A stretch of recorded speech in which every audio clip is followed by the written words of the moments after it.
What's up, folks? It's your buddy Fatalroadie. Tonight we're going to be doing the results for the Backlash pay-per-view. We started off with sitting through 45 minutes of talk just to get to the only match on the kickoff show. Ruby Riott with the Riott Squad in her corner versus Bayley. This was kind of a decent match though. There was a lot of action, there was a lot of near falls. There were some interference from the Riott Squad, which allowed Ruby Riott to get the Riott kick on Bayley for the win. We then start off with the main card. The first match of the night was Seth Rollins versus The Miz for Intercontinental title. Earlier in the kickoff show, The Miz Taraj turned down The Miz, expecting them to come down to the ring along with him. That being said though, this was a good match. After a ton of back and forth, Seth Rollins roaching his knee, and a series of near falls, Seth Rollins got the curb stomp on The Miz for the win. Like I said, this was a pretty good match. I liked it. We then have Alexa Bliss versus Nia Jax for the Raw Women's Championship. Alexa Bliss looked like she was going to win this one. She was all over Nia Jax through most of this match. Alexa Bliss went for the Twisted Bliss. Nia Jax caught her, gave her a Samoa drop, and pinned her for the win. After the match, Nia Jax gave an inspirational anti-bullying speech, which was kind of pretty cool being the storyline that was going through.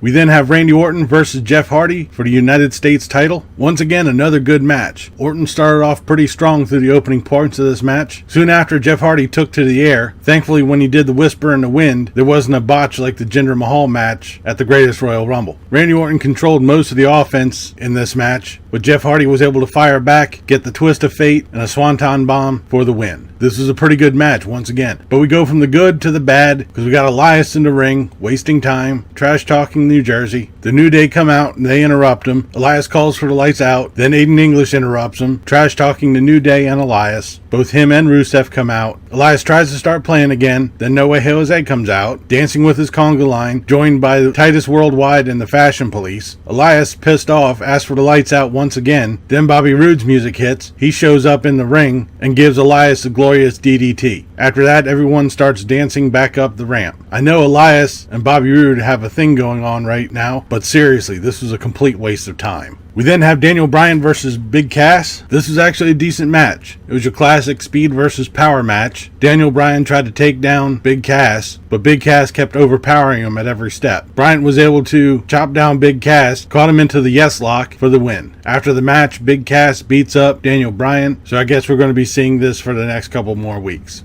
We then have Carmella versus Charlotte Flair for the SmackDown Women's title. After a quick beatdown from Charlotte Flair, Carmella grabs her title and tries to escape up the ramp. Charlotte Flair gets her back into the ring to where Carmella starts to take over, and she has most of the offense through this match. Charlotte Flair was able to rally back but tweaks her knee. Carmella capitalizes, rolls up Charlotte Flair for the pin. We then had Shinsuke Nakamura versus AJ Styles for the WWE title. Shinsuke Nakamura takes it to AJ Styles with a ton of offense. The fight continues both in and outside of the ring. Nakamura tries to go for the Kinshasa, but AJ Styles throws a chair into Nakamura's knee, which inevitably bounces back and hit AJ Styles in the face, cutting him open. Styles was able to get the calf crusher on Nakamura, but Shinsuke reverses it into a triangle hold. Later on, AJ Styles goes for the Styles Clash, but Shinsuke Nakamura gives him a low blow. AJ Styles still hasn't invested in a cup yet, but AJ Styles was able to return the low blow back to Shinsuke Nakamura, knocking them both down. They were able to get up before the ref counted to 10. After a brief bit of action, both AJ and Shinsuke kicked each other in the nuts at the same time, knocking them both down, and the ref counted them both out to 10. So this was a no contest. This is really an awesome match. I liked it. Didn't like the ending to it. Even the crowd was booing it for a little bit. I just feel it was a suck way of it ending. We then have Braun Strowman and Bobby Lashley versus Kevin Owens and Sami Zayn. There was a ton of action between both teams here. This was a really good match. Sami Zayn was trying to escape and get both of them counted out, which resulted into a fight starting out between Kevin Owens and Sami Zayn. As they continued to fight amongst each other, Bobby Lashley got Kevin Owens into the hanging suplex for the win. After the match, Braun Strowman got his hands on Sami Zayn, got him back in the ring, and gave him a running power slam. This is a pretty good match. I liked it. I honestly thought Sami Zayn and Kevin Owens were going to win by pulling some shenanigans and getting a disqualification or something. We then come to our main event, Samoa Joe versus Roman Reigns.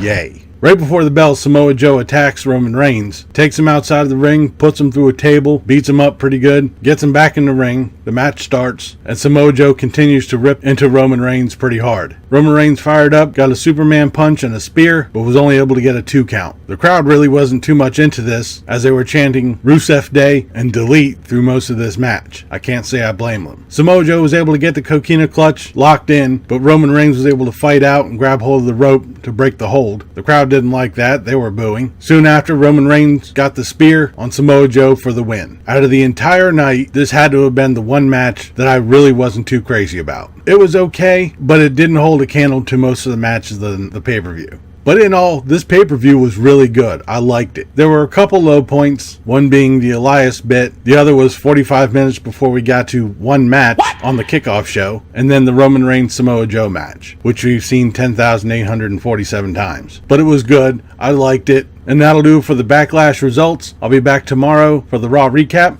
Leave a comment down below what you thought of this pay-per-view or what you thought of this video. If you liked it, please give me a thumbs up. Don't forget to share and subscribe. I've been Fatalroadie. You've been awesome. Thank you very much for watching. And remember, if it's too loud, you're too old. See ya.